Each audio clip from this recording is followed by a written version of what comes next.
inspiration หรือการบ่มเพาะกำลังอันเป็นสิ่งที่เราสมชื่อสำหรับการบ่มเพาะกำลังគឺជាការចែករំលែកចំណេះដឹងក៏ដូចជាគោលបំណងបទពិសោធន៍ទៅដល់យុវជនយុវតីជំនាន់ក្រោយទីខ្ញុំឈរនៅទីនេះជាបបរកញ្ញាមួយរូបដែលតំណាងឲ្យបបរកញ្ញា Miss Supranational ចាប់បំផុសកំណើតទៅដល់យុវជនយុវតីជំនាន់ក្រោយឲ្យមានការខិតខំប្រឹងប្រែង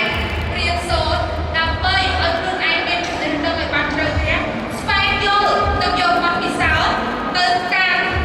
ថ្ងៃអនាគតជាក់ស្ដែងទីរូបនេះខ្ញុំឈរនៅលើឆាកដ៏អស្ចារ្យមួយនេះដោយសារតែការខិតខំប្រឹងប្រែងដូច្នេះហើយនាងខ្ញុំចង់បំផុសកំណើតមួយចំនួនទៅដល់ពួកគាត់សូមខិតខំប្រឹងប្រែងឲ្យបានរៀនសូត្រឲ្យមានចំណេះដឹងជ្រៅជ្រះដើម្បីថ្ងៃអនាគតអរគុណសូមអរគុណដល់អ្នកទី15 slash ម្ដងទៀតសូម